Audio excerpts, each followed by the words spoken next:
Alongside former MLS vet Brian Dunseth, I am Mark Rogandino. And there you see, it is the largest stadium roof in the world.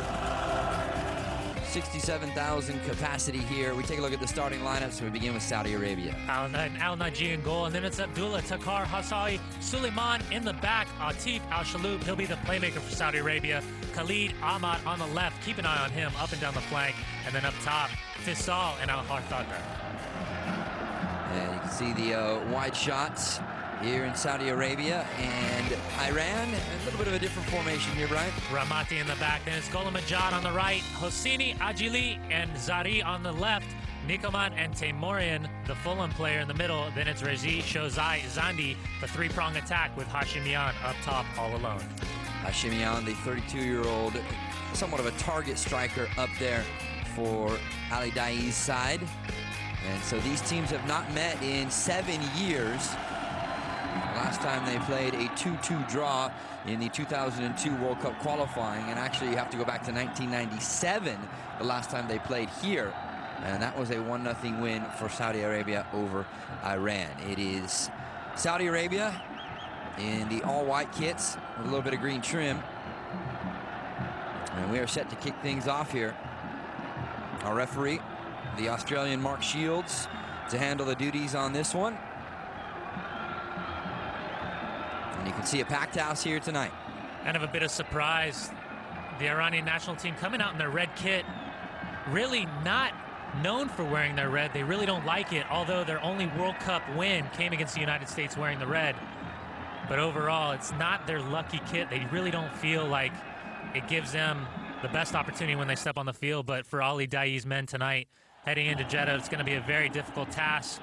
Saudi Arabia only giving up 1 goal in the first stages of World Cup qualifying. As we get set for the first half kick, Saudi Arabia qualifying along with Uzbekistan to get to this point in World Cup qualifying.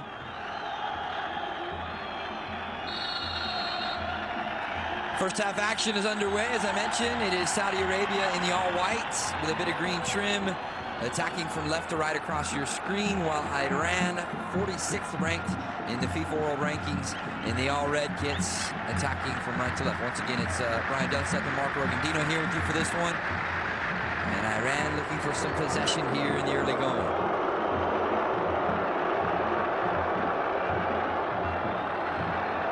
Ball inside the area. Knocked out. And looks like it's going to go for a goal kick here for Al-Najeh Mansour. And right off the back, Rizai coming down that right flank, just looking to expose the center backs between Takar and Hawasai. You see how big and strong the Saudi Arabian center backs are.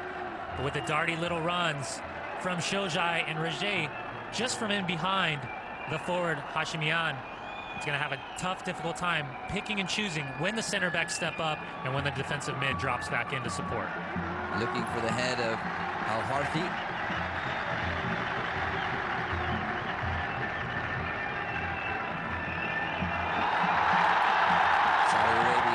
Side to handle here on their own home turf. And this one will be knocked out for a throw here for the home side.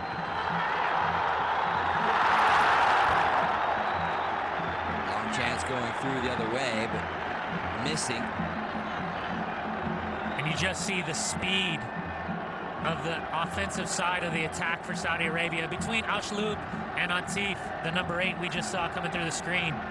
Those darting runs, dangerous. They look to attack quickly, especially off set pieces.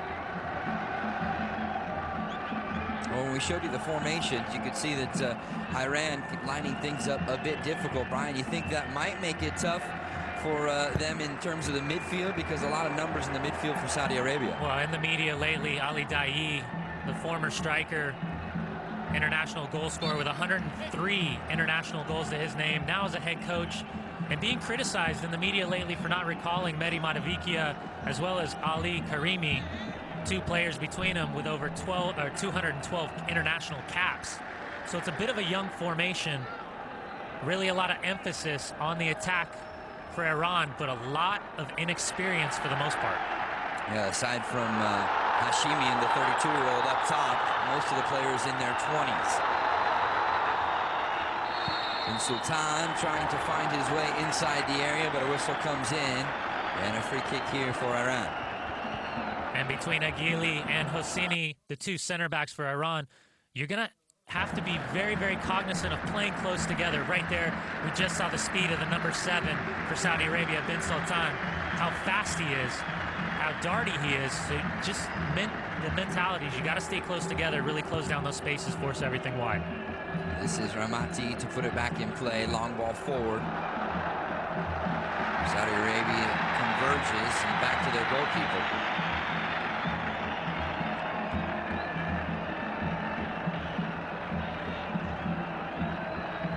Just a couple of minutes underway here at King Fahad Stadium.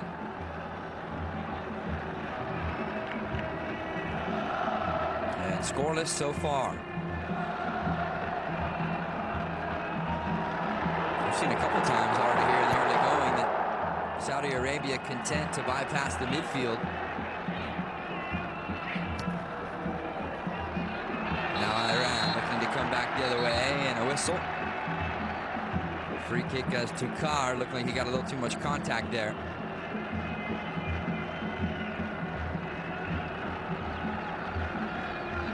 And that's what you don't want to see if you're the head coach for Saudi Arabia. You don't want to see your center backs get pulled out to the touchline. It's going to happen every once in a while. But right there, that late run coming out of the midfield from Zandi. You really got to hope that your defensive midfielders can stay with them physically while still allowing your defense to stay nice, tight, and compact at home. Now it's going to be the 24-year-old Masoud Shojai to serve it in. Bending ball looking for the backside. And cleared away initially by Saudi Arabia, but a whistle off the ball.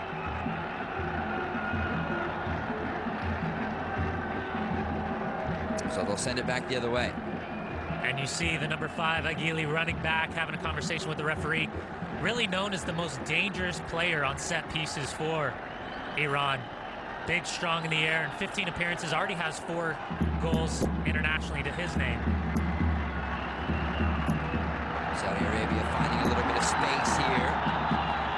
Sultan inside. Iran did well to cover their tracks and get back defensively. Now a chance for them to go back the other way.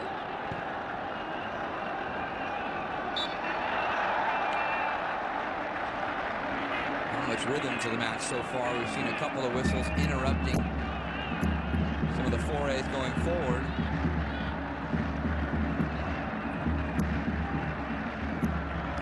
I think probably, as you might imagine, the referee Mark Shields, with 2 heated rivals like this, have to keep things under wraps in the early going. Offside flag is up.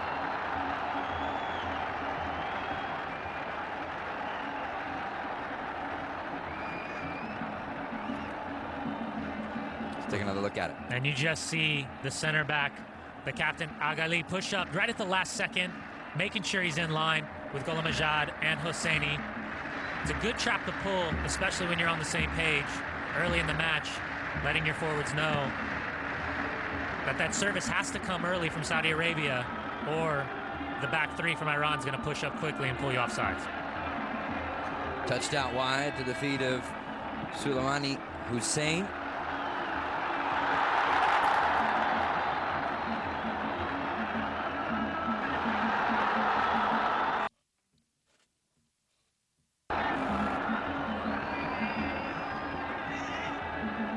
Iran settling in things at the back here.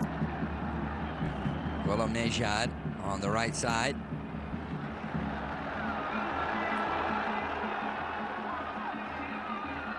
Abdullah stepping in for Saudi Arabia. Oh, nice little splitting ball. Whistle does come in as the flag goes up. And once again, it's that leader in the fence. Agali doing a good job making sure his back 4 staying in line with him, playing that deepest role. Then he holds, and right there, just a good job. Well, although Iran is a young side, Brian, I guess that shows you some pretty good cohesion at the back, in the sense that 2 or 3 times now we've seen them play the trap just right. I mean, if there's not the good communication there, that's a double-edged sword, and certainly it's going to be Saudi Arabia with some chances. And definitely the one thing you have to worry about with holding such a good line is you have to be very, very aware of those late runs as defenders, you instantly stop, you got your hand up, you're motioning the referee, it's offsides.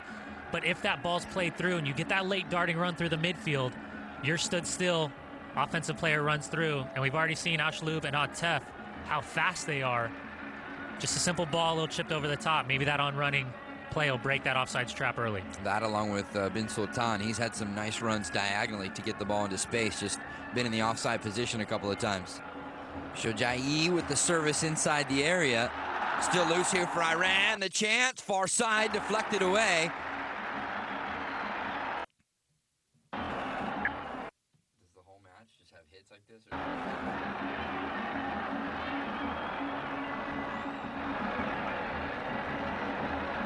Last opportunity, Zandi bringing the ball down in the box, just not being able to get all of it. But if you're not going to be able to get a great shot, at least put the ball in front of the keeper. Make the number 12 goalie for Saudi Arabia, Al-Naji, make a decision whether he comes off and commits, or it could be just a little redirection and cause some problems in the box. Saudi Arabia settling in here at the back through Hassawi. Out on the left side. Surging ball inside, headed clear at the back. Not cleanly, though. Second chance opportunity. And deflected back toward the feet of Ramati. And you like the initial clearance from Aguili going up strong in the air, but you'd like to see him push the ball just a little bit wider. Anytime that ball drops to the top of the 18, you know you're going to have midfielders pushing up for Saudi Arabia. That time, the number 17, Atif, just getting a little half opportunity, but good job by Aguili closing down the space, making up for the mistake he made initially. Just about 10 minutes gone. Both teams starting to settle in a bit here. First half action. I mentioned Iran, 46th in the FIFA World Rankings, but only 2 slots behind them at 48 is Saudi Arabia. Right there, Shozai going up from behind. The initial contact comes from Suleimani, the number 13. He's got just a little forearm in the low of the back. Then you start to see the arms extended. Shojai coming out with the left elbow, just catching the face of Suleimani. Ball out in front of the benches, and a throw here for Saudi Arabia.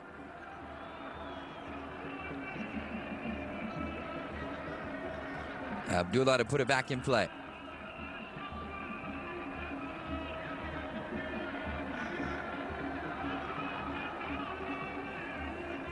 Well, even though these teams haven't played in 7 years, you know that they know each other pretty well, because the history between the two teams dating back to the 1980s is pretty familiar territory for both sides.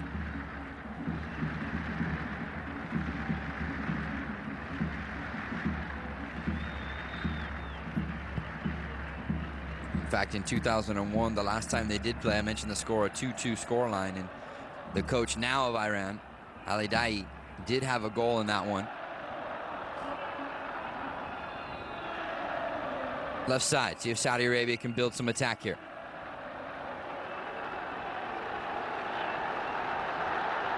Little space in the middle of the park. Abdullah comes in to join in the attack. Big switch across from Aziz.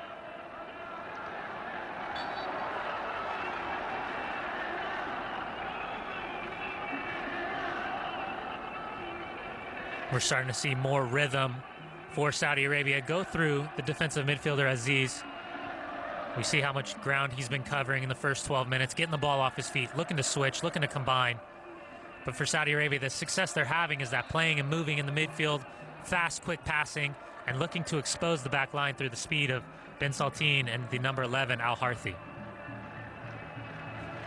Yeah, I was actually just going to say, it seems like when Saudi Arabia do not have the ball, they're quite content to make sure they drop all numbers back, defend first, and then really try and break out with the speed, as you suggested.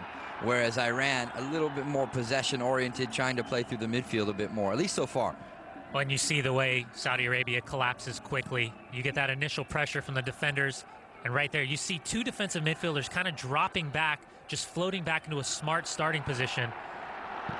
Maybe one of the reasons why Saudi Arabia in the first group stage only gave up 1 goal, scoring 15. Nice cut move by Al-샬후브가.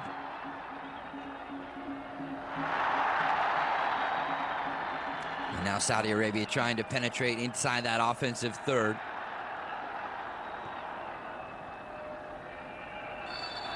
Out wide and a little too much contact there, so a free kick here for Saudi Arabia. And that's good closing down speed from Iran. And this is a team that didn't lose in the opening stages of the group qualifying, pulling out 3 wins, 3 draws. Most of their draws coming on the road. So this is a team that knows how to go on the road and get results, especially coming to Saudi Arabia. Always going to be a difficult task. Like we said, missing some key players due to injury and through lack of call-ups through Al-Da'i. Oh, nice little 1-2. Tough to get to the final ball there.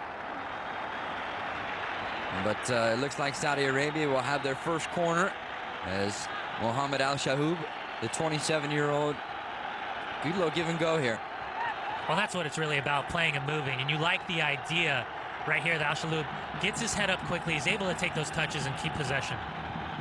Al-Harthi with a nice little return ball there. First corner, didn't find much from it. Second chance effort. This one all the way to the backside, but too much on it and out for a goal kick.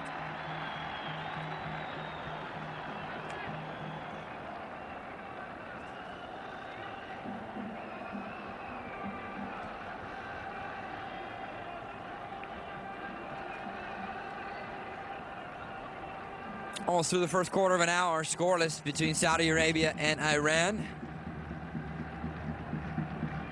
Ramati, 25-year-old goalkeeper, to put it back in play.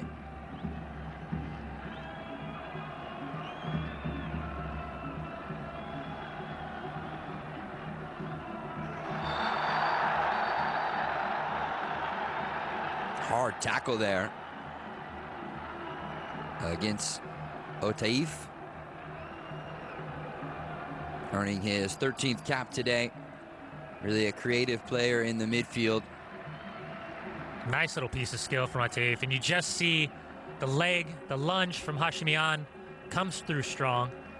And as a forward, I mean, that's a free shot. You have the ability to kind of make your mark, not allow that ball to drop in, make sure you get a piece of the player. And just that little physicality. Saudi Arabia seemingly having a better run of play and possession going forward in the attack. What you'd like to see from Iran is just a little bit more ball movement through the number 6, Nekonam, and the number 14, Teimourian, both players with tons and tons of experience. Teimourian playing at Fulham, being the first Iranian to score in the Premiership. And Nekonam, defensive midfielder, he scored on the weekend versus Villarreal from the penalty spot in a 1-1 draw.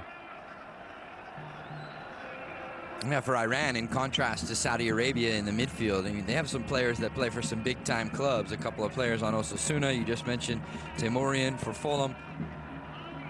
So those guys really getting a chance to bite their teeth on some quality football in terms of the club stages. Now, we've seen the success, especially in Germany, that Iranian football players have had, whether it's Hashemian with Hamburg, Munich, Hanover, back to Boken for his second stint, or Mehdi Matavikia, who's been there for over 10 years. You throw in Al-Da'i and the time he spent at Bayern Munich and the successes he's had both internationally and at the club level. It's a nice little pipeline that we've seen really since 1998 and the World Cup stages where Iran played Germany in the World Cup. I guess the question for Al-Da'i has to be, is because we've seen it across so many stages in football, is can a great player for one country, you know, turn into a coach and have similar success? Probably a mixed bag, I guess, from my point of view. Sometimes it turns out good for the team, but other times we've seen disaster. Well, and then you throw in the fact that it's a player who's now a coach, and he's having to make decisions that really are so important, not only for his country, but for his teammates, his past teammates. And we've heard some of the press and the criticisms about the call-ups lacking for Matavikia or Ali Karimi. Talk of maybe there is a little bit of an ego involved in both of those players not chosen. So you talk about the difficulties going from that player to a coach role, and the decisions you have to make are definitely not easy. Iran trying to get back defensively here. Saudi Arabia looking for the service. Couple of cut moves to open some space. Overlapping run into the feet of Abdullah. Couldn't provide the service.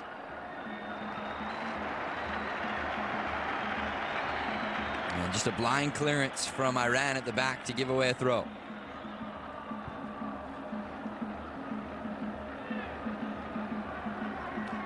A lot of this first almost 18 minutes being played in Iran's half. Saudi Arabia, although we showed you the possession graphic a moment ago, 50-50, but I think areas of possession has been better for Saudi Arabia.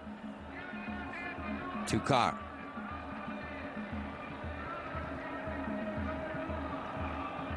Long ball forward, looking up top.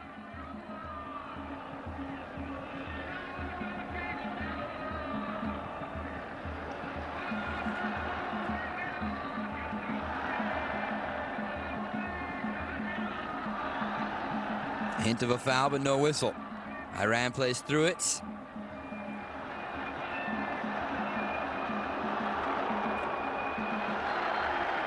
And now finally a whistle does come in from Mark Shields. Good free kick chance coming up after Masoud Shojai was tripped up. All right, and you see the Osasuna player Shojai doing a good job just moving the ball, manipulating it, getting around midfielders, and then you see the big tackle from Haswali just coming in, showing his studs. Fortunate that the referee is just giving a free kick situation. And this is that in-between range here where maybe a little too far to have a direct shot on goal, but also not maybe enough space to loft that ball in perfectly. What do you look for here, Brian? Well, right now you see the number 7 Zandi. He's left-footed. He's having a conversation with the captain, Nekonam. And from this distance, you've got to think they're going to have just a straight shot. You look at the kind of bottom left of your screen. There's no numbers right there. So the ball's seemingly not going to be served in. You said it, left foot, Zandi. He'll walk over the top of it. Right-footed effort and a big save by Mansour. And such a well-taken free kick from Nekonam, the captain. Up and over the wall, really forcing Al-Naji to come through strong. But a good punch from this man on the ball, the keeper for Saudi Arabia. Not giving up anything, pushing the ball wide. And that's what you like to see. Good ball up and over. And just a punch. Don't even try to hold on to it. Don't even try to spill it. Just get the ball, height, width, and distance. Keep it as far away from your goal as possible. Yeah, good save. That angle from behind the shot gave you a good look that ball certainly had eyes for the corner there. But as you said, Mansour coming up with the save as we're in the 21st minute here.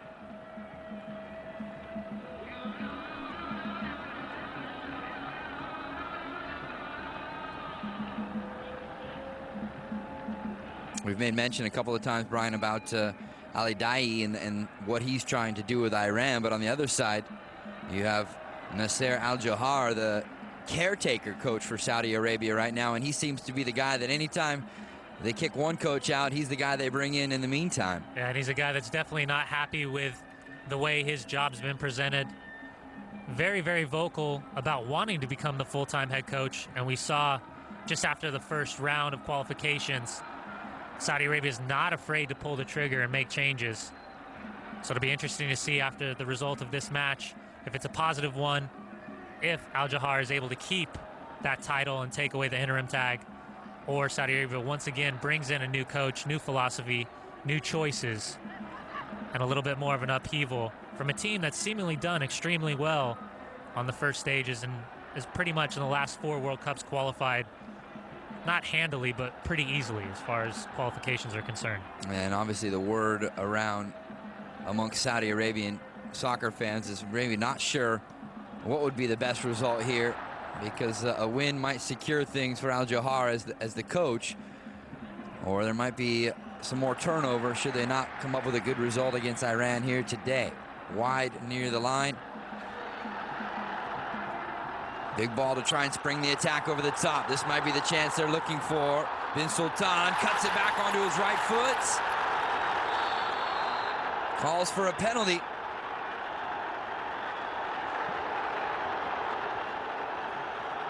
But he didn't get it. And we'll have another look on the replay, but Bin-Sultan receiving the yellow card. Little cutback, and the question is his right foot planted? Is he getting taken out by Gholam Majad right here? Ooh, for me, that's really, really tight. And you think with that kind of contact, the way he's cutting back, yeah, he's not having a goal-scoring opportunity. He's just looking to keep possession. But that drag foot on the left-hand side definitely takes down the player in the box. And for Ghulam Ajad, very, very fortunate that he not only wasn't called for a penalty kick, but not given a card as well. Maybe a bullet dodge there for Iran. And actually Bin-Sultan shown a yellow card. So obviously our referee Mark Shields felt there was a simulation of the dive there.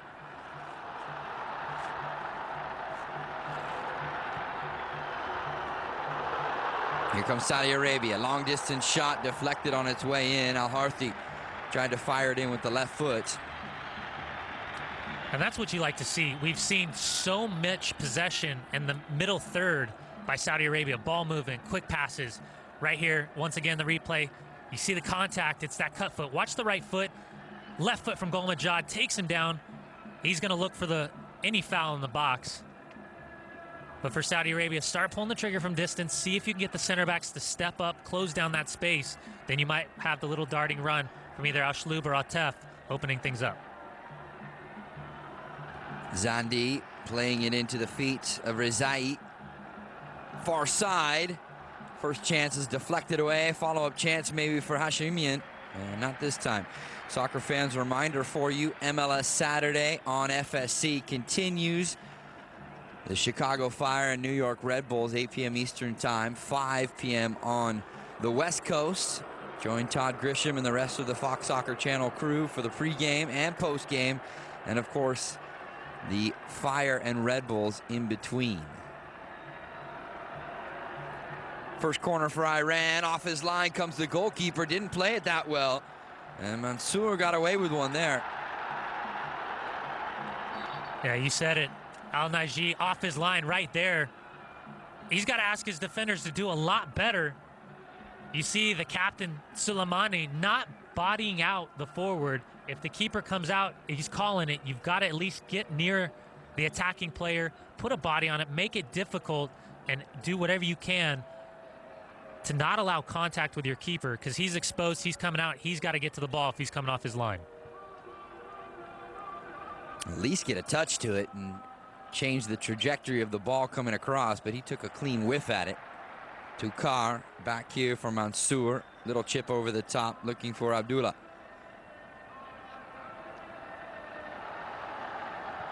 Good work from Saudi Arabia to get the ball up top. Chance to go in front. Big save at the back from Ramati.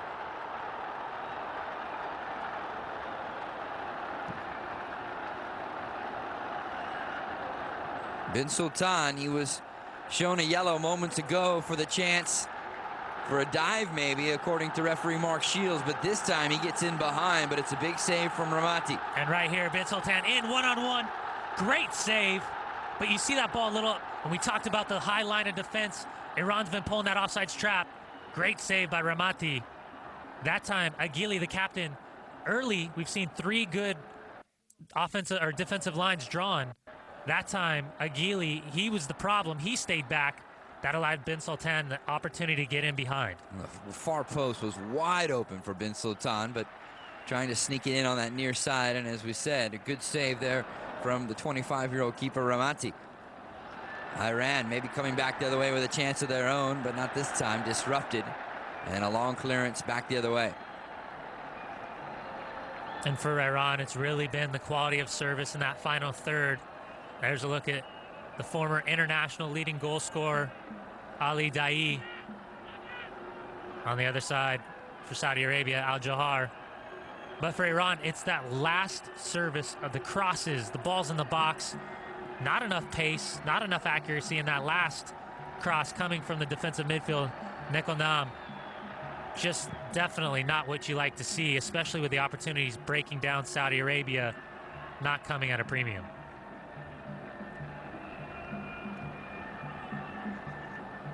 th minute of play, scoreless here at King Fahad Stadium in Riyadh.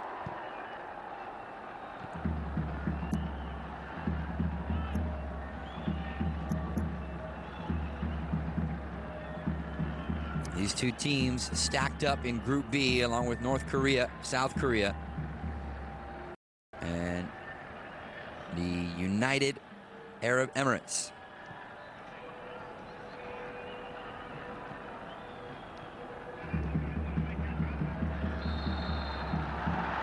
Free kick here for Iran.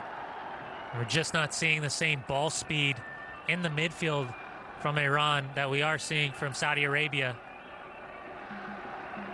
The playing and movement really hasn't been there the same way Atef, and Al-샬후브 for Saudi Arabia. We see the spaces, they're getting in between the players, and they're making it difficult for players to close down that space for Iran. Good turn in there by Shojaei to the right side. Chance in front, 1-0.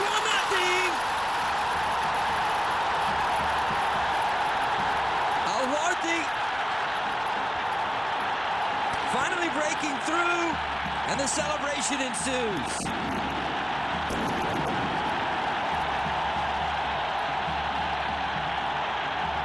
And we talked about staying with runners. This time it's the outside back, Abdullah, number 22, coming down the flank. And it's just that overlapping run that opens up Iran's left side.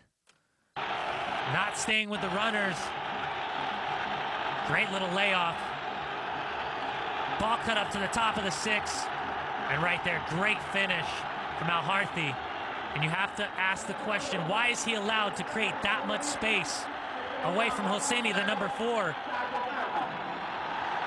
You're worried about that cutback across the 6, but you've got to stay with the runs in the box. That time, the right back, Abdullah, good heads-up play. He's got his head up the entire way, driving into the box. Simple layoff. And not only is Hosseini not close enough, he's turning his back to the play. Quality finish there from Saad Al-Haruti to put Saudi Arabia in front. 1-0, comes up 29 minutes into the first half.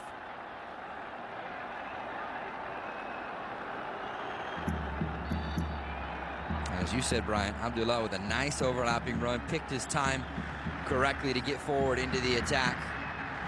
And actually, he had options. Al-Haruti, the goal scorer, was there, but at the same time, Al-샬후브가 waiting on the back post with it pretty much unmarked as well. Might there be a swift response here from Iran as Al-Najeh Mansour directing traffic in front of his goal. Shojaei with the lobbing ball over the top, punch clear. Once again, the captain left back, Suleimani for Saudi Arabia, allowing his mark to run free. That time, Al-Najeh coming out punching strong. We've seen him very, very confident in punching, not so confident in catching the ball. But the left back and captain, Suleimani, really allowing those free diagonal runs from the far post to go completely unchallenged in on your keeper. So Saudi Arabia, as we head into the final quarter of an hour, in front 1-0. The same score line it finished the last time these teams met back in 1997 here in Riyadh.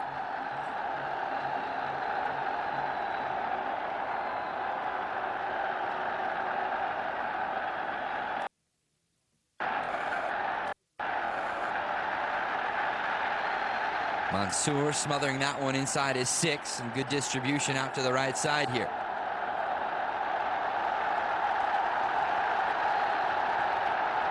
You can sense it inside King Fahad Stadium. The goal has only elevated the confidence of the players as well as the fan base here. Well, and look at the interchanging movement from Saudi Arabia. You see the forwards checking back into the midfield. You see the midfielders sprinting into the spaces that were just vacated from the forwards. And for Iran, they're having a difficult time picking and choosing when to stay with runners and when to stay up. Saudi Arabia looking for more. Plenty of space out top here. Square ball across. And again, Abdullah will join in the attack. He's an option on the right side for Otaif.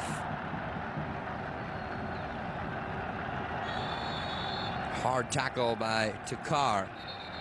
And Iran will pick up the free kick. And you have to wonder how many more free tackles from behind we're going to see from Takar or Hassawi. Not too dangerous, but we're seeing a lot of persistent fouling, looking to put the Iranian forwards under pressure as quickly as possible. And that's one of the reasons why Saudi Arabia has been so successful in the first 33 minutes. That instant defense, collapsing, closing down the space, not allowing the Iranian attack to get any touches going forward. Confident to the back here. Hassawi weaving his way forward. Al-샬후브가, direct ball up top.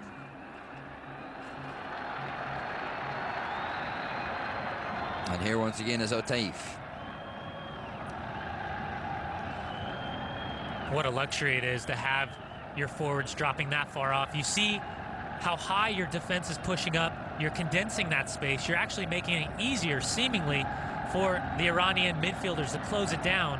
But because the number 7 Bin-Sultan and the number 11 goal scorer Al-Harthi are closing down and checking into that space, it's really opening up the Iranian midfield, and it's making it very difficult for them to make choices when to close down and who to pick up.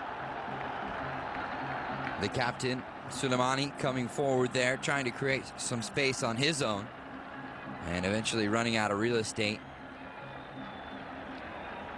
Ramati will put it back in play here for Iran.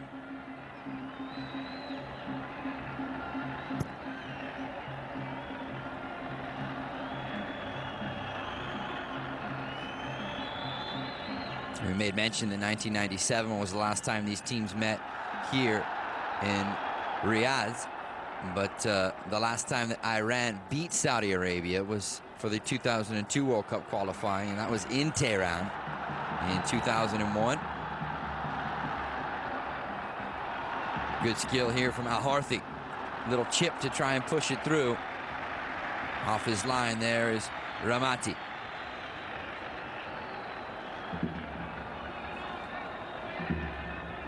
Let's look at the goal scorer. Just a couple of minutes ago, about 5 minutes ago, putting Saudi Arabia in front. Zandi plays it out wide.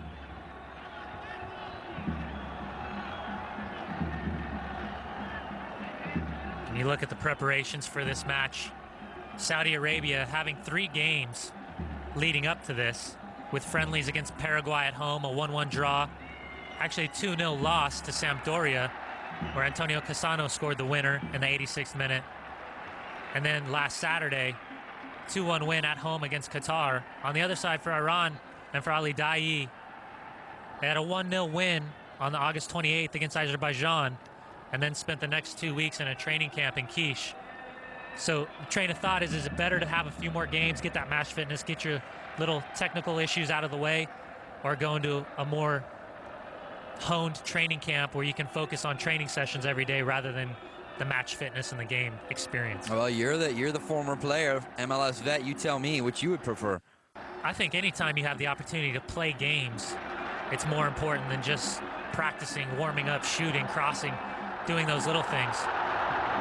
You'd rather learn from experience than just learn from day in and day out, getting harped on your coach about closing down space and angles.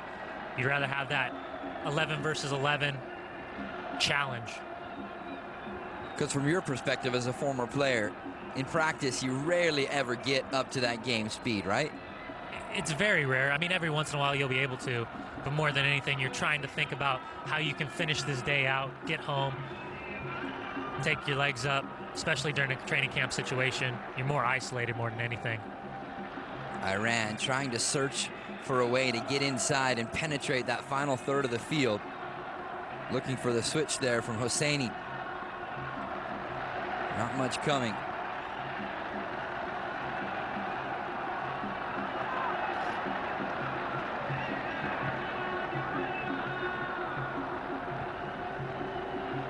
Trying to open up some room here on the left side. Hashemian trying to chase it down, but Takar, big and physical, back there to use his body to win it.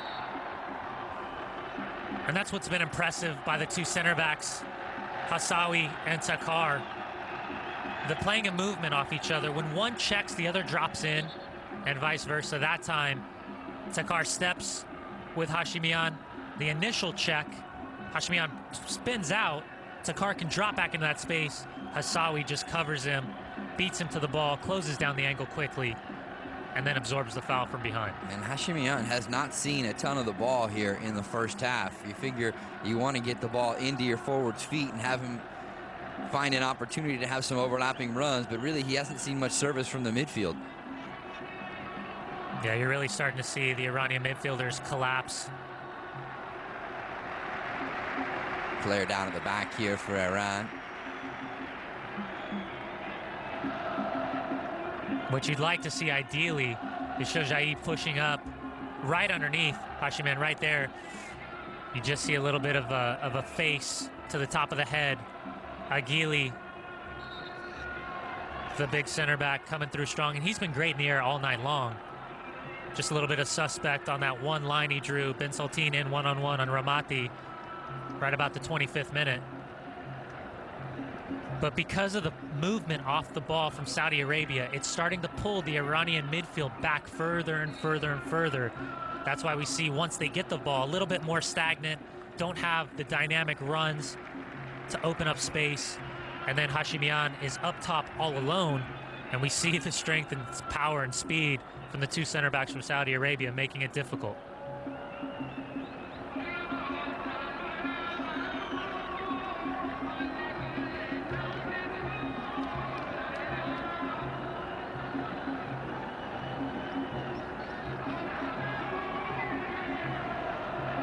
Final 6 minutes of regulation here in the first half. And that quick shot right there, Bin-Sultan, he is the goal scorer for Saudi Arabia.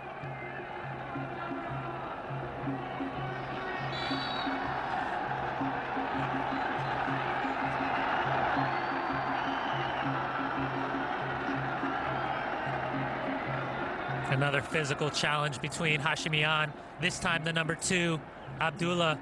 And right there, you see the knee go up.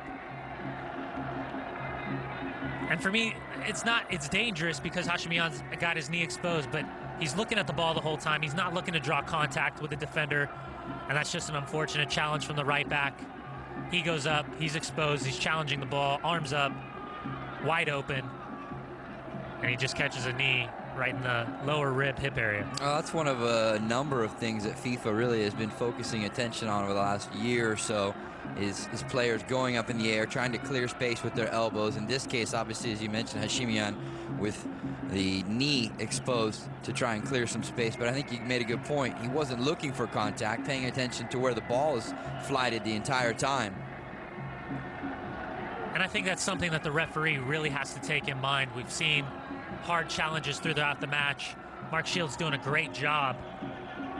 That man, the Australian international referee, doing a great job so far. The only questionable call we saw earlier was the yellow card to Bin Sultan for going down, drawing that contact from the number 2 right back for Iran, Gholamajad. But overall, I think when referees are able to be close to the play, they're fit enough to be right on the spot, get in the right spaces. Right there, it's a good decision, nothing dangerous. Let the play go on, just call the foul. Don't pull your cards out. Abdullah carded off, but I wouldn't imagine that even that challenge will keep him out. 42nd minutes as the first half ticks away to a close here. And Iran looking for a response to the Bin Sultan goal. Excuse me, Al-Harthi goal.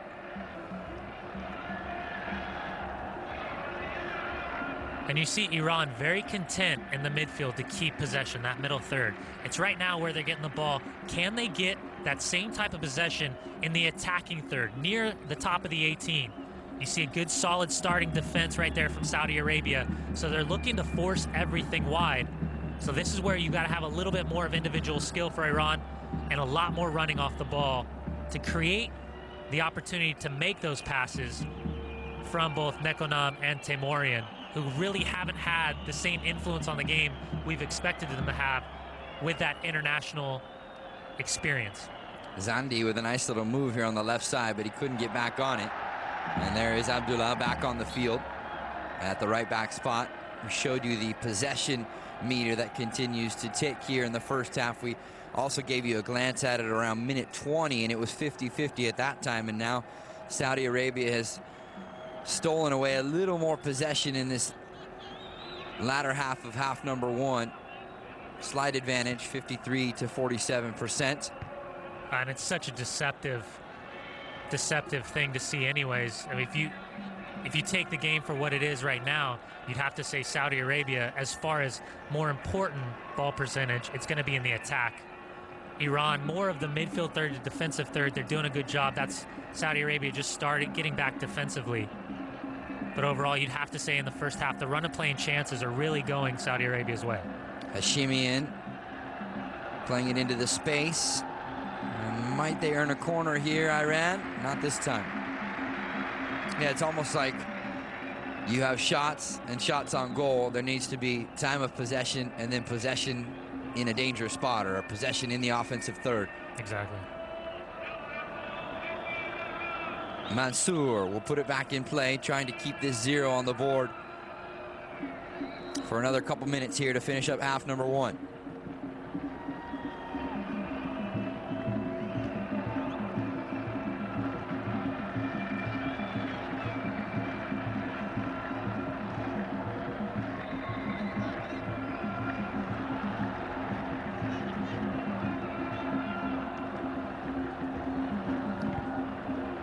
We see so quickly Saudi Arabia closing down that space. The initial ball up over the top, and it's the second balls. We always hear about first balls, second balls, and today Saudi Arabia closing down that space, and you see their initial pressure. It's all the way up between Bin-Sultan, Al-Harthi, Atef, and Al-Shlub. They're not allowing Iran any time on the ball in their own defensive half, and that's why we're seeing more and more chances and better possession for Saudi Arabia. Final minute of regulation here. You have to wonder if maybe for the second half, Ali Daei might switch the tactics up, maybe the formation a bit as well too, because as we spoke about, Hashemian hasn't seen a ton of touches up top. I think they need a little more help in the midfield. Would you agree? Yeah, you would think they need just a little bit more of an offensive attack. I have a tough time seeing him throw on a second forward just because they've been struggling so much in the midfield. Chance to make it 2-0. Whistles just wide. Saudi Arabia did not hesitate to put the ball back in play off the free kick chance. And Al-Jalhoub, look how quickly they play it here on the replay. And that's just got to be so aggravating for Ali Daei. Right there, that's just turning off. Turning off mentally. You're not in the right spots. You haven't stayed with runners. You're not getting behind the ball. No one's stepping up. Just to step up in front of the ball, force the referee to say 10 yards. And a very good opportunity from Saudi Arabia, one that they're going to wish they had back, because going in 2-0 into the halftime whistle would have been a great advantage. Yeah, big mountain to overcome for Iran as well. Maybe a chance to still get one here in stoppage time of half number 1.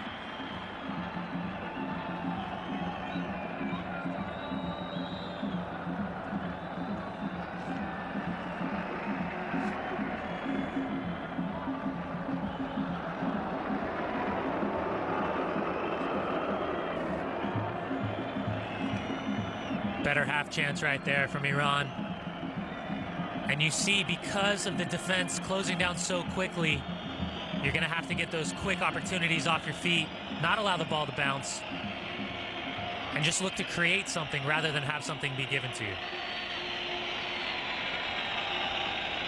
So the final seconds of half number 1. Mansour putting it back in play. That one is over the head of Al-Jalhoub.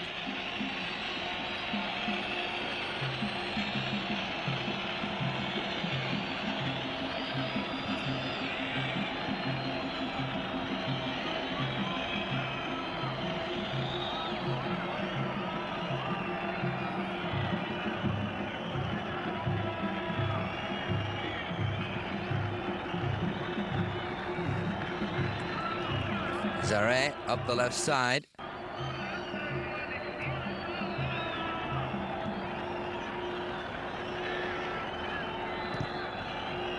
Aguili with the big ball to switch it to the right side. And in comes the whistle from Mark Shields to bring the first half to a close. So it is Saad Al-Harthi's goal in the 29th minute. That is the difference right now. And the fans here at King Fahd Stadium have to be quite happy with the way things have gone here in half number 1. We step aside for a timeout, but our coverage continues. This program is brought to you by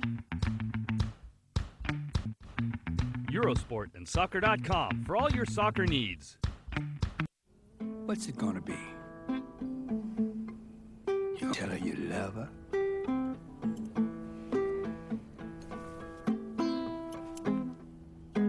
That's what I'm saying. Some things are better left undone. Toughest dudes in New York, hands down. Oh, dang! Dude, are you okay? I'm all right. I'm just gonna walk it off. Here at the phone company, you've been our customer for a long time. Now Vonage wants to change all that. Well, over 2 million people have already joined Vonage. Oh, really? Don't they miss having phone service? Actually, with Vonage, you get the #1 rated digital phone service and unlimited local and long-distance calls, all for just $9.95 per month for the first 3 months. What do you charge? It's simple, really. It starts with different basic rates, long-distance fees, and of course... Vonage has over 25 features, and they're included for no extra charge. For me, Vonage is everything I want in a phone service. It's dependable. It's perfect. No nickels and dimes like the phone company. Get Vonage for only $9.95 per month for the first 3 months. Enjoy clear digital phone sound quality using your high-speed internet connection. Okay, but making a change is hard, and for over 100 years, the only thing we've changed is... Your prices? Whoa! Call 1-800-648-2985 or go online to startvonage.com. Get on the game with MLS Saturday on FSC. McBride and the Fire take on Angel and the Red Bulls. Tonight, only on FSC. Tipping.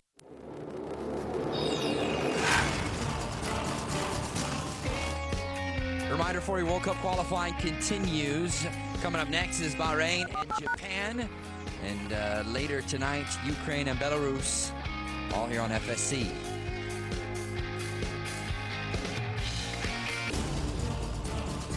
Back here in Riyadh, it is 1-0 in favor of Saudi Arabia at the break over Iran. Al-Harti with the goal 29 minutes in to give the home side the lead. Mark Rogandino, Brian Dunset back with you on FSC. Other scores to take a look at. And as we mentioned, Bahrain and Japan coming up for you next. Qatar and Uzbekistan 1-0. That is still in the second half. And you can catch more action on Wednesday, September the 10th. As Uzbekistan and Australia, you can see that one here on FSC as the round 4 coverage continues. In Group B, North and South Korea will meet on Wednesday, September the 10th. And you see Korea currently up 2-1 on the United Emirates. And that is a final. We will take another timeout. When we come back, we'll bring you some highlights from half number 1 and continue our coverage from Riyadh. Back with more after this.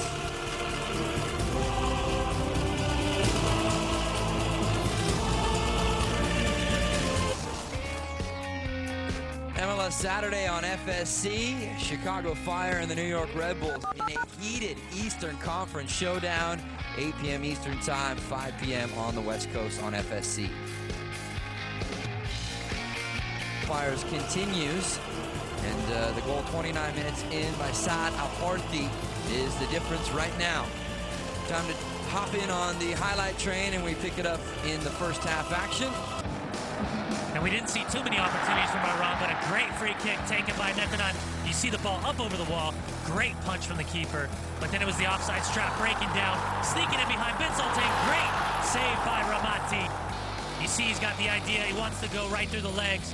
But then it's the combination play. Overlapping run from Abdullah. Gets his head up. And Al-Hartati, top of the penalty spot, completely unmarked. Criminal defending in the back. Hussein late and turns his back. Then it was another quick opportunity right down the left-hand flank. Bin-Sultan just missing his second goal of the first half. Here's a look at your first half stat sheet. Shots on goal, 1 better for Saudi Arabia. Each goalkeeper recording a save. And the 1 yellow card handed out going to Bin-Sultan for simulating the dive inside the 18-yard box of Iran. So that leads us to half number 2. Can Iran come up with some tactical changes, maybe to find some better options going forward? We find out the World Cup qualifying here on Fox Soccer Channel, King Fahad Stadium in Riyadh, Saudi Arabia, as we get set for half number 2 to begin. And right now it is Iran trailing Saudi Arabia by a score of 1-0. Doesn't look like early going here there are any changes to either side for the second half. Alongside to right and trailing 1-0 with Saudi Arabia in the home all whites with a bit of green trim. This is the first action in round 4 of World Cup qualifying for both these teams.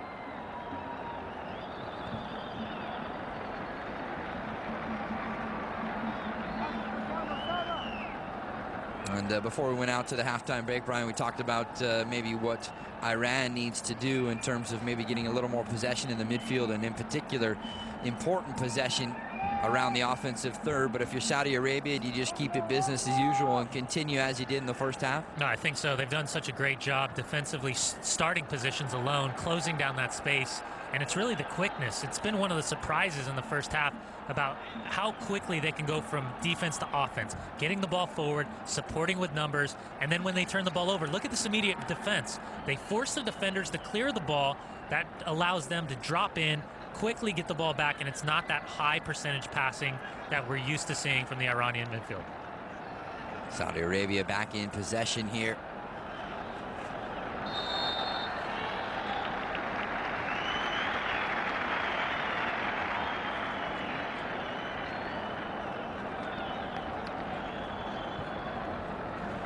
Right here, you just see the 50-50 challenge. And from two Saudi Arabian midfielders closing down that space, that's been really the difference today. When that ball goes in, there's immediate pressure, not allowed those free touches. Nice turn up top. Is the final ball there for Saudi Arabia, not this time around. And Tamurian will send it back out the other way. Not the cleanest of clearances, but then a whistle and a free kick here for Iran.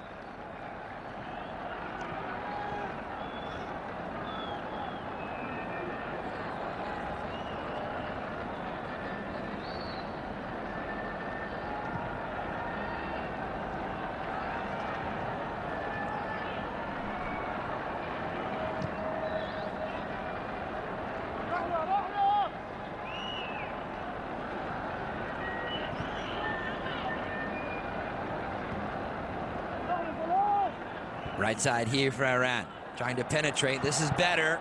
Shot deflected out. I think by his own man, actually. And now Saudi Arabia pushing it through Bin-Sultan, who was tripped up right on the center stripe.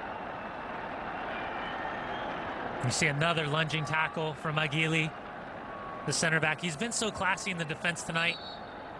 Strong in his headers. Coming through tight, trying to stay with the men. Right there. Deserved yellow card. But that's been some of the differences. We talked about it throughout the first half. When to step into the midfield. And right there, you can tell for the first time we're seeing a true check with Bin-Sultan, not allowing him to get the ball off his feet, hitting him from behind, just letting him know that he has pressure from behind. Second yellow card handed out by Mark Shields. Bin-Sultan for Saudi Arabia in the first half, and now Agili here for Iran. Little chip into the space. Bin-Sultan, one defender to beat. The second one comes over to help out. And out for a throw here for Iran.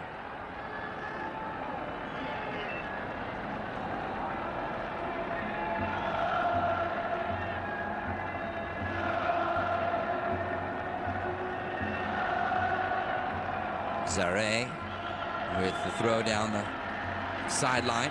They'll move it up about 15 yards further and try it again. A couple of changes, getting themselves ready here, maybe for Iran as we head into maybe the latter stages of half number 2.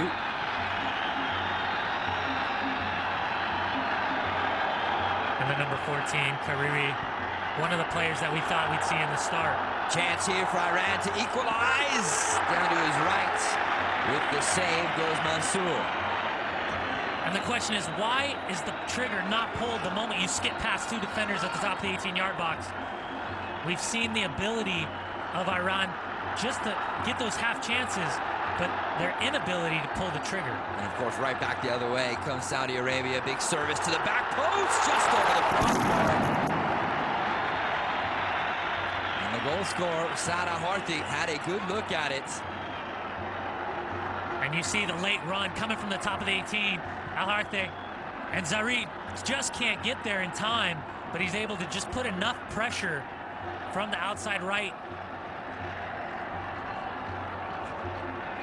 Al-Harthi not able to keep his head down. That's a second great look for Saudi Arabia. And ideally, they should be up 3-0 at this stage of the match. Yeah, he just couldn't get his head up over the top to get it in a downward motion. Here's Iran, searching for the equalizer here. As we're into minute 51. A little better, though. They're finding some opportunities to put the ball through. Left-footed shot, a bit of a weak one off the left foot of Hashimian. And you like the idea that Hashimian's doing, getting a touch, getting a half opportunity, just a quick shot. Right there, another look at Shojai and why he doesn't pull the trigger. So many touches, trying to manipulate the ball back and forth. Here's another look from Al-Harthi. He's got to knock that down. Just enough pressure from the outside left back, Zari.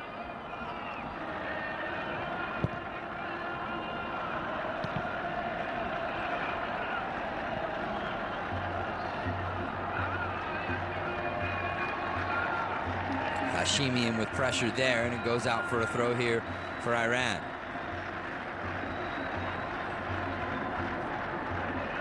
Shojai puts it back in play. Timurian swings it in with the left foot, cleared away at the back.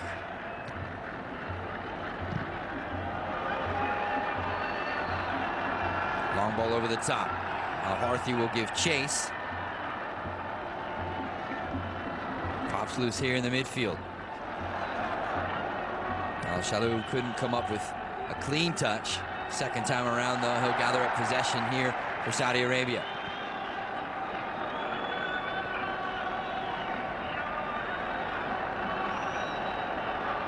Just the number of passes that Saudi Arabia seems able to link together compared to Iran. Clear discrepancy between the two sides.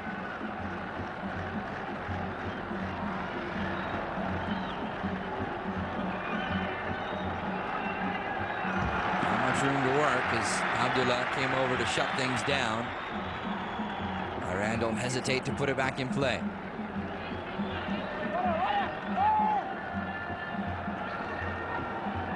Timurian asking for it. And you just see Iran having to take one too many touches. Because Saudi Arabia is closing down that space, it's always numbers up defensively. It's usually a 2v1 or a 3 versus 2. They're able to recover the ball quickly. And when Iran's trying to get that ball movement, they're having to take more than one touch to try to really put themselves between the ball and the defender. Right here, you just see the doubling up pressure from behind. That time, Aziz and Atif doing a good job putting that pressure on Rezai. And now this will be an opportunity here for Iran to serve in a quality ball. Zandi with the left foot standing over it.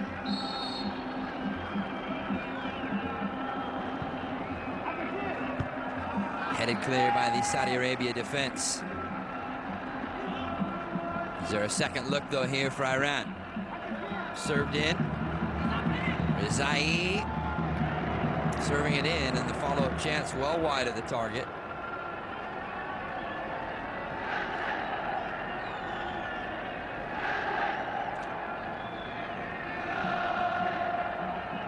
Once again, really not seeing any clear-cut scoring opportunities for Iran. Having to pull the trigger on just these half chances. What you'd like to see is Hashimian, really that point player, not having to be pulled out to the wide flanks. And Shojai pushing up in quicker support. This is much better from Iran here to begin half number 2, at least having some runs attacking inside the offensive third, although the service not there that time.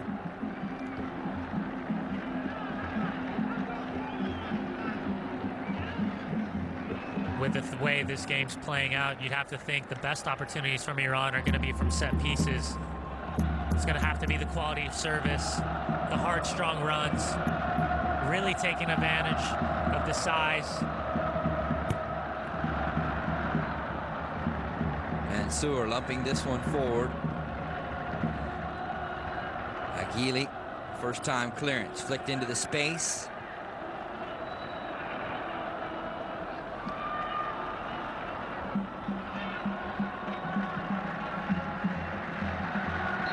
Offside flag is up. Brian, this seems like one of those type of games where, because Saudi Arabia has had the chances to add to their lead, and only in front 1-0, it keeps Iran hanging around. And as you said, whether it's a set piece or that one chance that they break through, they're only a goal down. I wholeheartedly agree with you. If you can't start putting teams away with the chances that Saudi Arabia's had, while Iran hasn't been playing the best, it only takes one opportunity, and we've seen it time and time again. How one simple breakdown, and the team's right back out. Into the area, loose ball, good hard tackle at the back from Tukar. And we talked about Iran earlier in the Group 3 stages of qualifying, going on the road, 3 wins, no losses, 3 draws. And you start to see why Iran's been successful, is because they find a way to stay in the game, even if they're not playing well. A 1-0 scoreline in the 57th minute on the road, it's not that hard to overcome.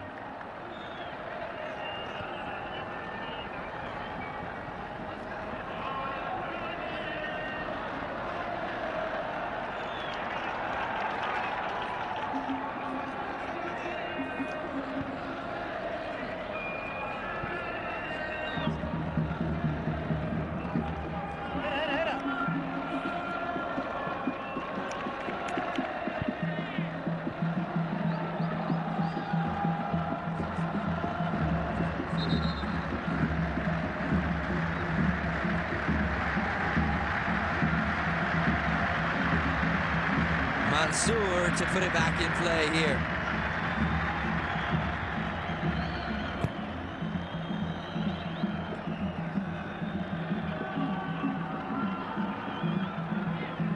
Settling in at the midfield here for Saudi Arabia.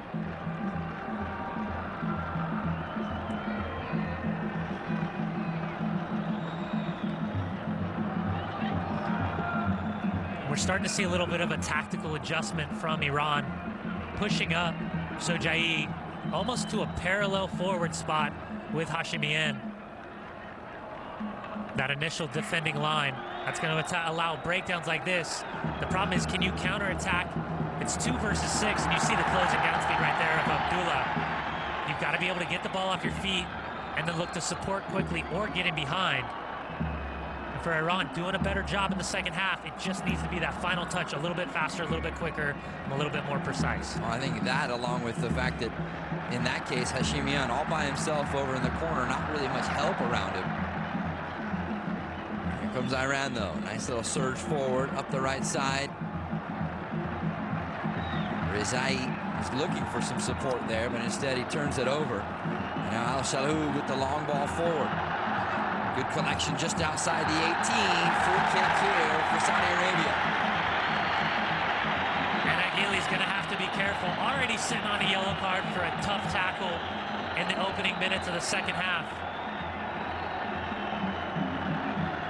We've seen him come from behind right here. It's not a lot, but you're just bumbling over the forward. You're reaching through the legs. And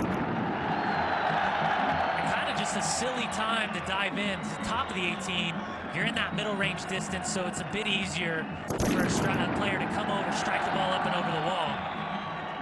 What you like to do is just force the player backwards. Or if anything, force him wide and backwards if you can. Just not the spot you really want to reach in, especially through his legs. And this one a little closer to the top of the 18, so Saudi Arabia certainly could take a crack at goal. Left-footed chance! And the save at the back by Ramati. First corner of the second half here for Saudi Arabia. And 2 well-taken free kicks from about 25 yards out from both squads. First it was Nekonam. This time, ball up and over the wall. Nice little save by Ramati. Iran not out of danger yet, though. The corner here, driven in toward the heart of the area, and then cleared away.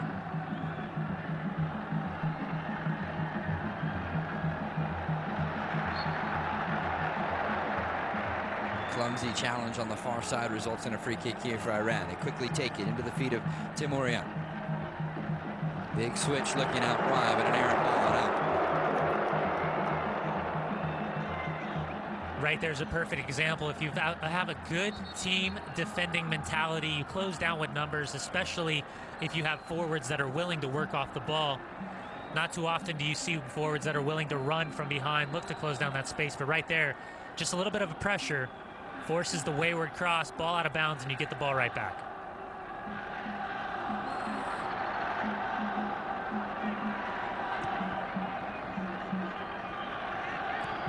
Timurian back in support. Now the ball over the top.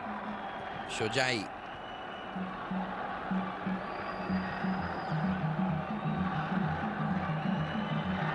Out wide. Looking for his own space is Masoud Shojai.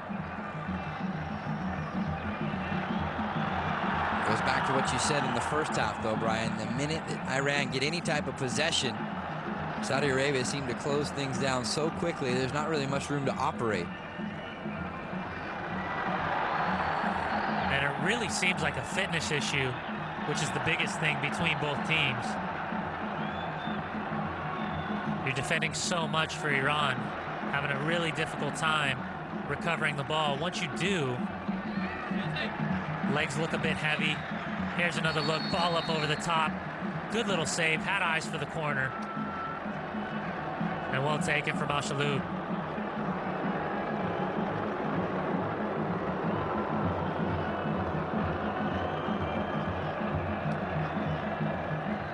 Ramati adding maybe a little something extra there on the end. Looked like he shuffled his feet over pretty good to get there. But what goalkeeper doesn't have a flair for the dramatics, right? First change for Iran.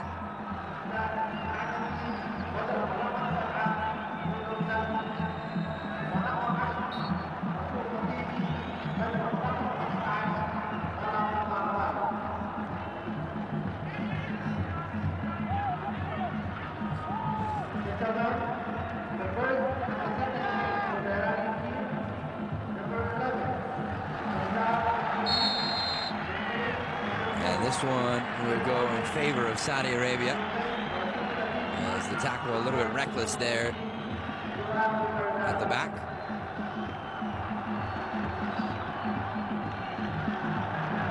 Harthy couldn't pick up possession there.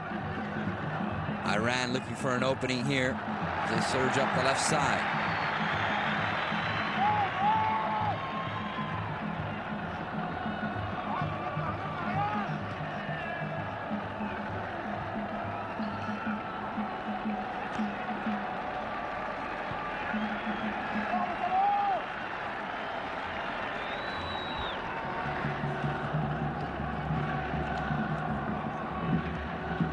With the number 15, Rizai coming out, bringing in the number 10, Khatibi. A little bit more pace, and at this point in the match, you need all you can have. For Iran, doing a better job in this second half than what we saw in the first half as far as possession's concerned in the offensive third. At this point, Ali Daei having to make that change, down 1-0. Good time with 25 minutes left to bring an introduction in, allow him to get his feet wet, get some of the ball. Nice little switch across to the corner of the area. Al-Harthi trying to play it back up to the top of the 18. A lot of defenders there for Iran, and the ball couldn't get through. Play rolls on here. Atif. Inside, nice little dummy. Good chance here with a left-foot effort from Bin-Sultan, a misfire.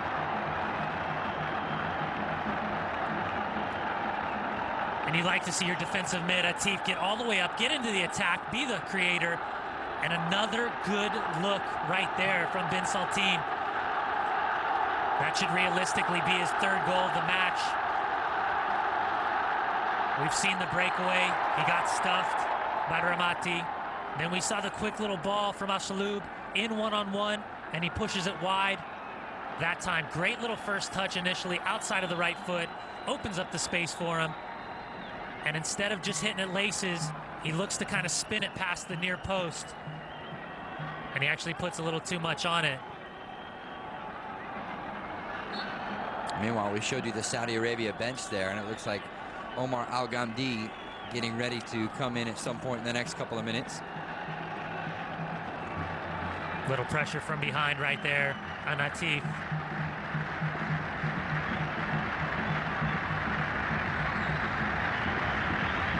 '66th minute of play.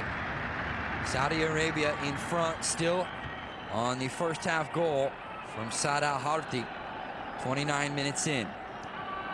Iran, though, have looked much better here in the second half, starting to create some chances on the offensive side.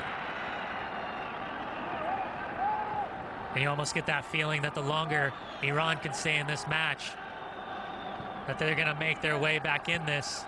So many missed chances from Saudi Arabia. You'd have to think easily Saudi Arabia should have been up 3-4-0 at this point.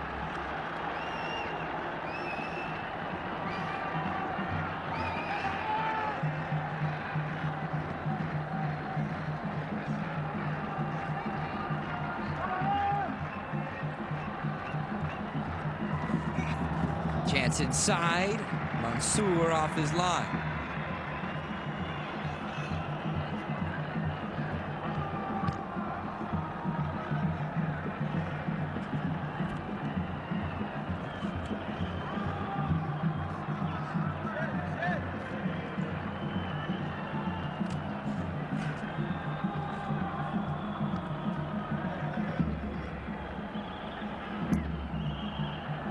And you see that's better. While it's giving up the foul in the midfield, you see the spaces starting to be closed down. Iran's forcing that ball to go backwards. It's the difference than what we saw in the first half. Saudi Arabia able to recover the ball in the midfield, turn, get their head up, look to combine forward. Now a little bit of a mentality change. The spaces are closing down, and we're finally starting to see the influence from Teymourine and Nekonam in the defensive midfield slots. So Al-Jalhoub, the 27-year-old, done after 67 minutes and change. And Omar Al-Ghamdi.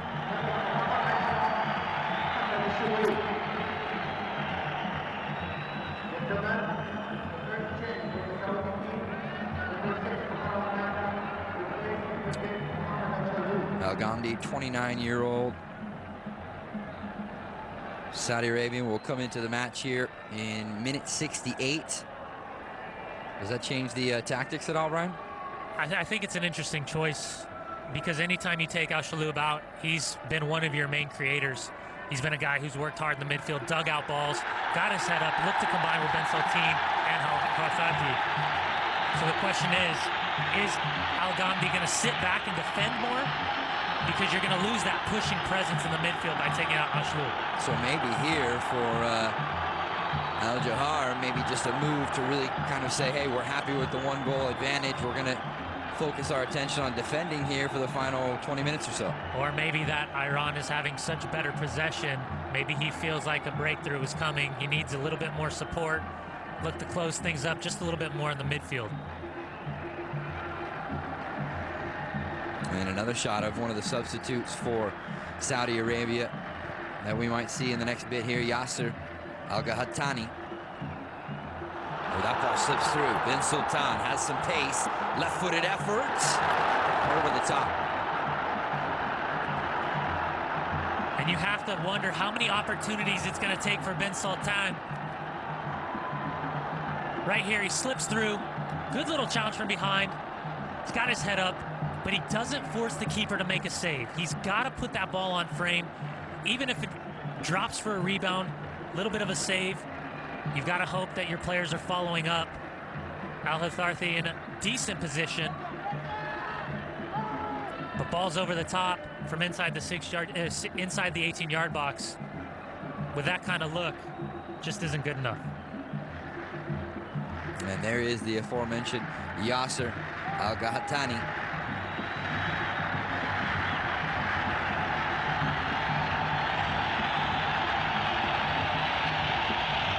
Saudi Arabia backing off a little bit on the high-pressure defending, specifically here in the midfield. You can see they're content to keep numbers back behind the ball. See if Iran can unlock the defense, though. Cleared away by Otaif.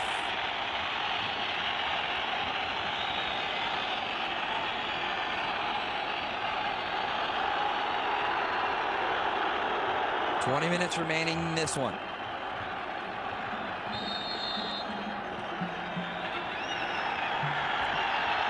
And you just see the Iran front line pushing higher and higher.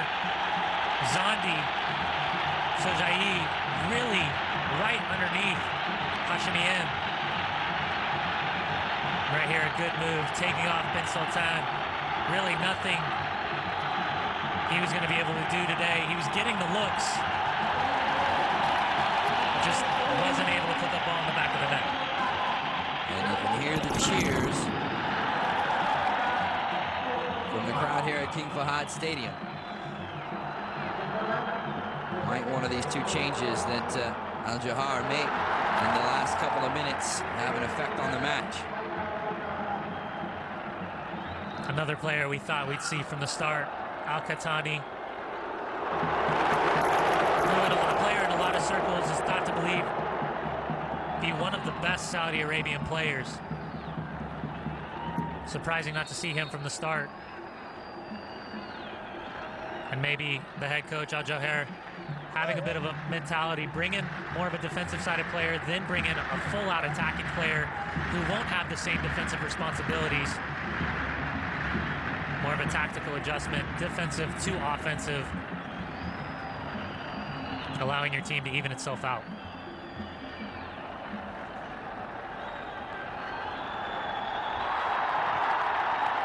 Nice little ball over the top, trying to spring the attack down the left side here, and that one out for a throw for Iran.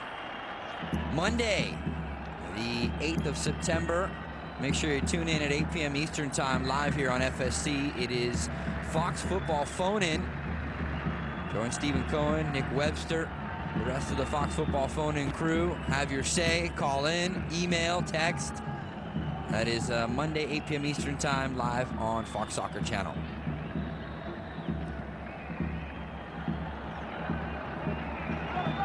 Nice little ball over the top. Chance at the backside. And the save there from Mansour. But two attacking runs inside the area for Iran. It's getting closer, Brian. And keep an eye on the keeper, Al-Naji. Ball's up over the top. He comes out, hesitates just at the split second. And we see a great late run coming up from the defensive midfield slot, the captain, Nekanam. Just a little redirection, causing problems.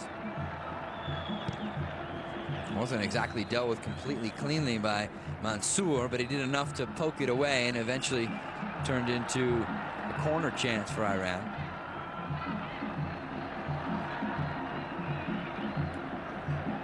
You start to see the quality of the number 9, Hashemian, when that ball's whipped in inside the penalty area, making hard runs, getting away from the defenders. He hasn't been successful with the ball at his feet, but we've seen with the service, he's been close to getting on the end of a few opportunities. Ramati off his line to take that chance away. And the temper's starting to flare a bit at the back. Kukar has been very physical back there, and maybe it's starting to take its toll. Although Katibi just coming in here as a second half substitute. You see the challenge from behind. Abdullah taking a forearm. Here's another look at that, just that ball dropped over. You see the defender, Aguili, arm up in front of the runner, not allowing him to get inside.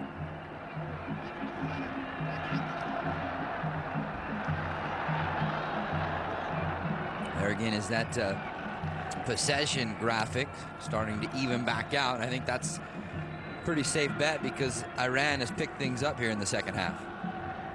Yeah, a bit more realistic than what we saw in the first half. Iran doing a good job, especially in that midfield third, regaining more possession and getting into the attack with better numbers. As we work our way into the final quarter of an hour of this one, it is still Saudi Arabia on top, but Iran starting to at least knock on the door and threaten just a bit. Just out of play on the left side.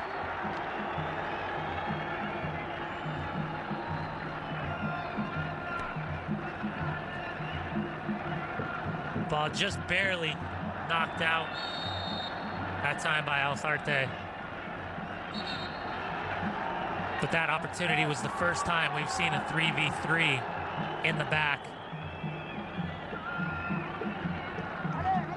Right here, closing down space. Team Iran Really haven't seen his influence as much as we'd like. Been overrun quite a bit from the Saudi Arabian midfield. Long service and over the top of the crossbar as Mansour makes sure he sees it clear.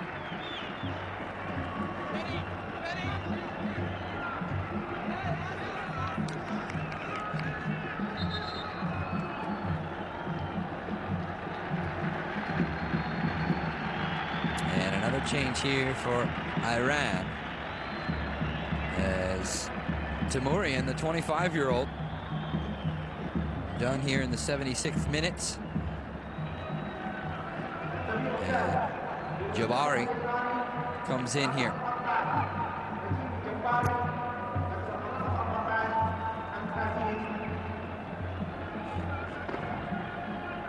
Ali Daei making the changes to really get himself into the attack. Taking out a holding, more of a holding midfielder in Timourian. Bringing in the attack-minded Jabari.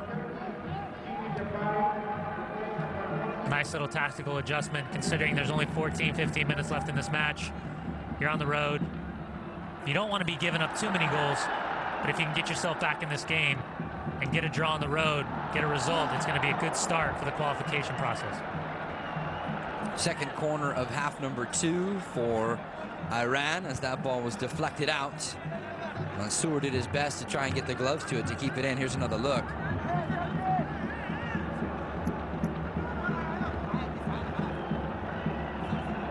And here is Jabari just coming in. He'll deliver the corner. Near post. Headed away by Saudi Arabia. Kept alive, and maybe now a chance for the Saudis to go off on the attack. Big switch to the right side.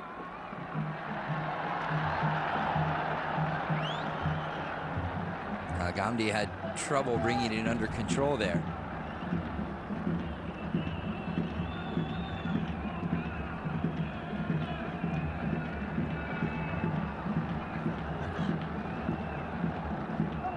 Out wide. Shojai serves it in. Brian, you said that Al-Johair, the coach for Saudi Arabia, making some changes and a little more defensive-minded, and you can see that they've actually really gotten numbers behind the ball and almost, you know, you hate to say it, but bunkering in a defensive posture. We know how that can work out from time to time. Yeah, we see the two changes with Al-Kahtani coming in and Al-Ghamdi coming in. You're taking off Ben Sultan, who wasn't effective in front of the net, but he still brought a little bit of something, forcing the defenders to stay with him. He had that speed, that agility. No Al-Shlub, he was extremely dangerous throughout the first 60 minutes. So now you start to drop in. We saw just a little bit more possession coming from Iran. And with the changes they've made, with the substitute of the number 11, Mandanchi, the number 10, Katiba, and now Jabari. 3 players more attack-minded. That's why we're seeing better possession in the last 15 minutes. And Tukar is actually going to ask for some assistance to get the 32-year-old off the field. Good look at King Fahad Stadium there.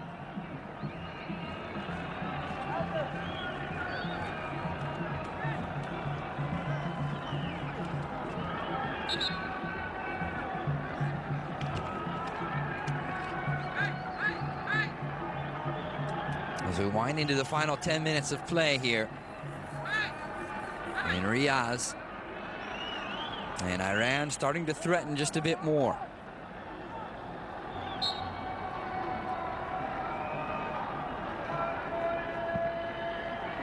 Lofted ball to the back post, kept alive inside the area, just mishit, and it'll trickle wide of Al-Najeh Mansour and the Saudi Arabia goal.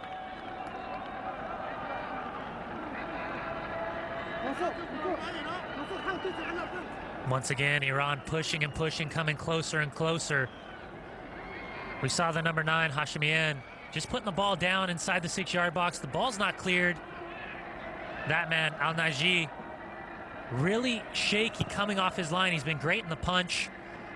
hasn't been that confident in his feet. We haven't seen him catch a ball in a while.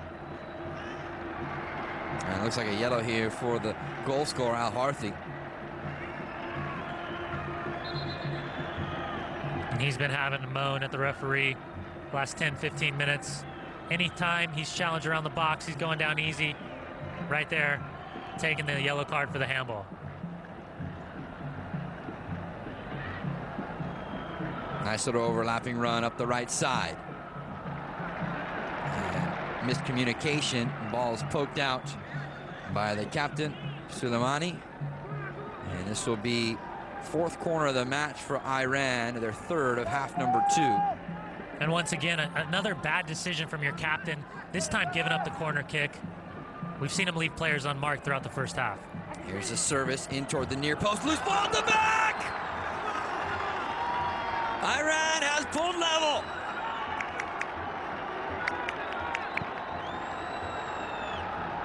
The captain, Nekonam, there on the back post to head it in. And we're all even at 1-1.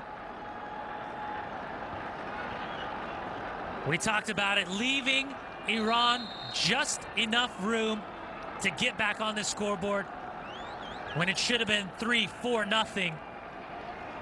Not able to finish, and it's a set piece. Watch the ball bounce initially, little knockdown. How many players are stuck outside the 6-yard box? There's nobody on the back post for Al-Naji, and you've got to think if there was a player there, it would have been a different story. But the initial knockdown, the follow-up, the good backdoor run from Nekonam, the captain, and it's just the knockdown from the number 18, Sojai. And just the follow-up allows Iran to get back in this game 1-1.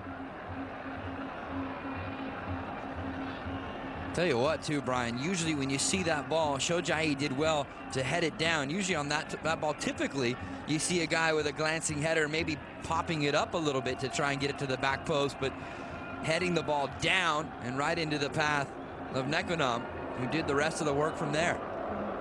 And it's so difficult to judge for a keeper when that ball is bouncing. You don't know where it's going to end up. But for me, it's the defending, it's the challenging. With Sojai being able to go up and get his head to that ball completely unchallenged. And then secondary, nobody's staying with that ball in the back post. No one's staying with the goal scorer, Nekonam. It just shows you how easily the game can change in a heartbeat. And for a team that's been so good, doing the little things so much better all game long, getting to the second ball quicker, closing down the space faster, moving the ball as quickly as possible. It's that one set piece where they get lazy and they've been absolutely torched. And maybe is there a response to come back in the form of a winner? Just wide off of the left foot of Al-Ghahtani. Great little turn, opens up his body, gets his hips square, and just pushes it wide. He's got that pressure, good closing down space. And the keeper, Ramati, doing a good job staying big, taking away that near post, forcing him to really go for that far post. But you got to wonder, in a result like this, after playing so well and not closing it out, if the caretaker head coach Al-Johair is going to have a job come tomorrow. Well, specifically, I think that probably the press will want to look at some of the changes that he made, bringing in some defensive-minded players when yet it would seem to be the attack of Saudi Arabia that was keeping Iran off balance.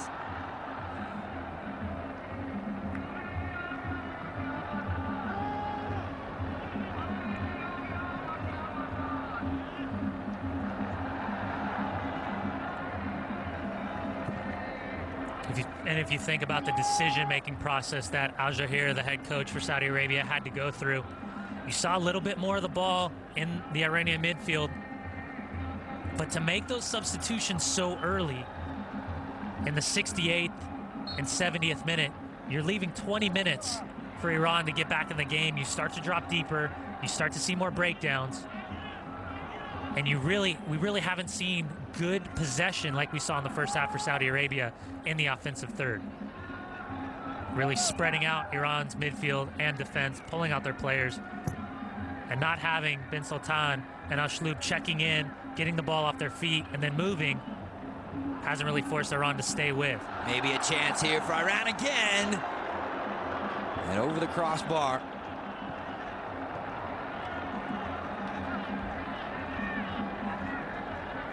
There certainly has to be some reason for concern right now if you're a fan of Saudi Arabia. And that's a big chance right there from Katibi. That ball's bouncing in. You've just snuck past Takar. He's made that leaping last-ditch effort. Hassawi's not close enough. And for Katabi, he could have been the hero. Just did not keep his head down on that volley. Second time here in the last 10-15 minutes or so that we've seen Takar down. And you could see that the captain, Suleimani, was waving the training staff off to leave him alone. But he'll have to step off for just a moment.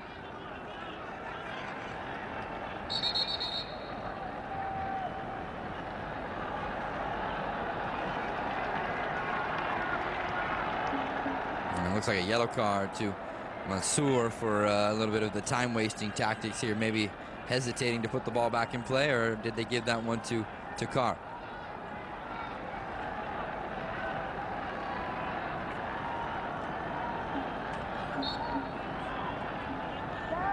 And there's your confirmation. So it is the center back for Saudi Arabia, Takar, that picks up the yellow.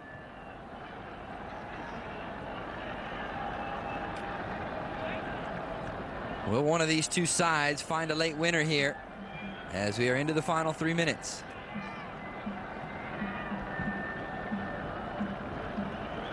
I think one of the questions we had before the match started was Ali Daei. His choices, bringing people in the squad, leaving certain players out. No Karimi, no Metavikia. We saw that attack really lacking in the first 45 minutes. But as far as his substitutions, starting with Mandanci, the number 11, bringing in Katiba at the 63rd minute, and then Jabari for Teymourian. I think we've seen some smart tactical moves really leading to the opportunities for Iran to get back into this match.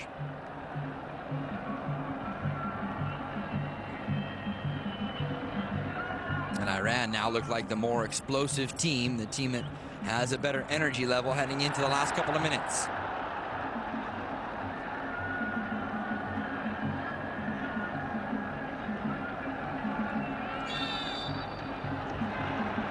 Free kick goes against the home side.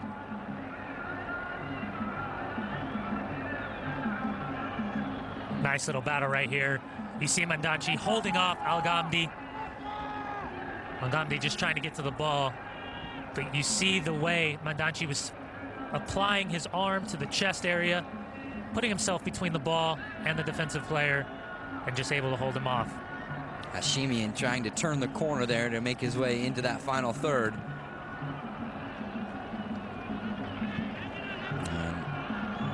Wishful ball surging forward, out for a goal kick here for Saudi Arabia. There is your indication. 3 minutes of stoppage time. So as we kick these next 10 seconds away, about 4 minutes left in the match. And if you're thinking about this from a player's perspective, for Saudi Arabia, you were so good in the first half. Second half, really below average as far as finding your way back in, finishing this game off. You've got 4 minutes. Do you look to move the ball quickly? Do you look to get ball into play? Or are you content with sitting back and getting a 1-1 draw at home? It's not the worst way to start off this entire group phase that goes through the end of June of next year, but definitely not the way you want to start. You want to get those 3 points at home. And for Iran, do you continue pushing, or do you kind of sit back and be happy with that 1 point? I guess we will find out the answer to that over the next 3.5 minutes, but just to further on your point, I think that especially for Saudi Arabia, because they could have been up 3-0 easily at halftime if they finish a couple more chances during that first 45 minutes. When they look at the tape, they're going to be I would be almost certain going through some serious finishing drills over the next little bit here. Into stoppage time we go. First of 3 minutes now underway. Ramati, long punt back the other way. And out for a throw here for Iran.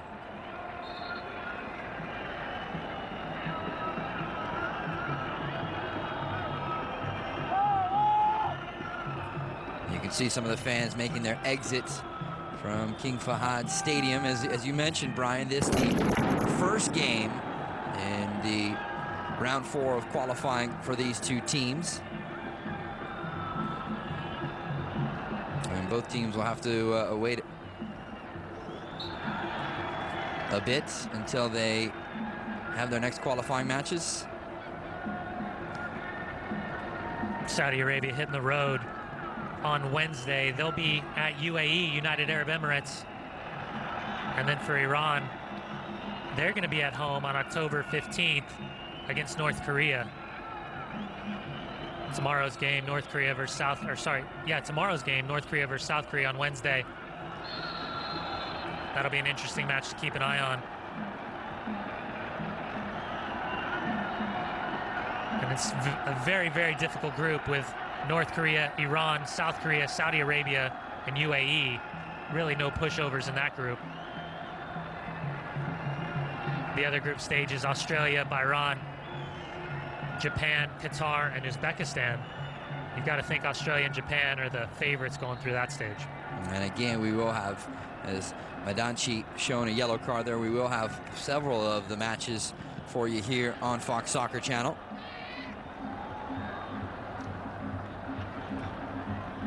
Brian and I will bring you the North and South Korea match next week.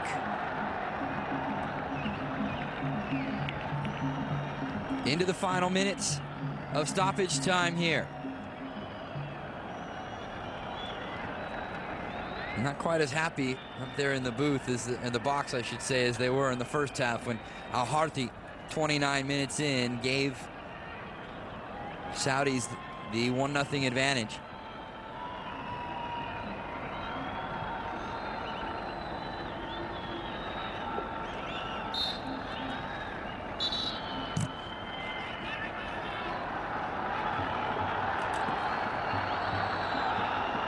Free kick here to be taken from the back. And you see how quickly they want to get the ball back up in there, the forwards. Follow-up chance here for Saudi Arabia. And the whistle comes in here from Mark Shields. And it's going to be a golden chance as the 3 minutes of stoppage time are up. So you would have to think this will virtually be the last kick of the ball in this one. And you can see on the Iran bench, nervous moments right here as they know they have to make one last stand here in order to keep this 1-1 result intact. And this will be a fight for the ball with Ashlub, the number 10, being substituted off.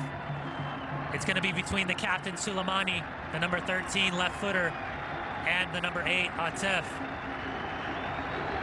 Perfect range, perfect distance, right in front of the middle of the goal, about 25 yards out. And everyone on their feet here at King Fahad Stadium. The 24-year-old Atef with the right foot.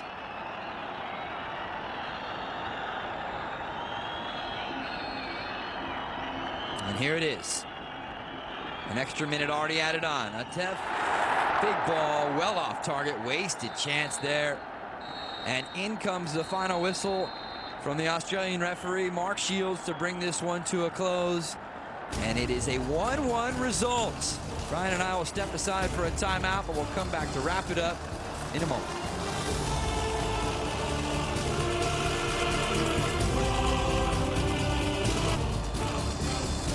Minutes of football in the books, and the first step in qualifying in round 4 for both these teams, and it ends 1-1 between Saudi Arabia and Iran, and each team tallying a goal in each of the two halves. Let's take a look at the highlights. We pick it up in the second half. Ashalub right off the free kick, up and over the wall. You see Ramate has it the whole way, pushing it wide. Then it's a little redirection. Combination pass. Bin-Sultan missing from the top of the 18. And that's something that we saw all night long. Opportunities breaking down. Hashemi backdoor, real redirection on the G. He can't hold on to it, pushes it out for another corner kick. Having conversation with his players. Then it's the knockdown goal. The captain, Nikoman, backdoor, picking up the scratch. No one stays with him, and he ties it up 1-1. And to be fair, it was a deserved goal for Iran as they were knocking on the door with several opportunities and finally finding the back of the Saudi Arabian net. Here's a look at some other scores and fixtures. A reminder, Bahrain and Japan coming up next. Qatar 3-0 winners. And Wednesday, you'll see Uzbekistan and Australia here on FSC. In Group B, United Arab Emirates downed by North Korea 2-1. And then the Korea Derby, if you will, coming up for you on Wednesday. Well, that's going to do it for us here at FSC. So for my partner, Brian Dunseth, I'm Mark Rogandino. The final from King Fahad Stadium, 1-1 is the result.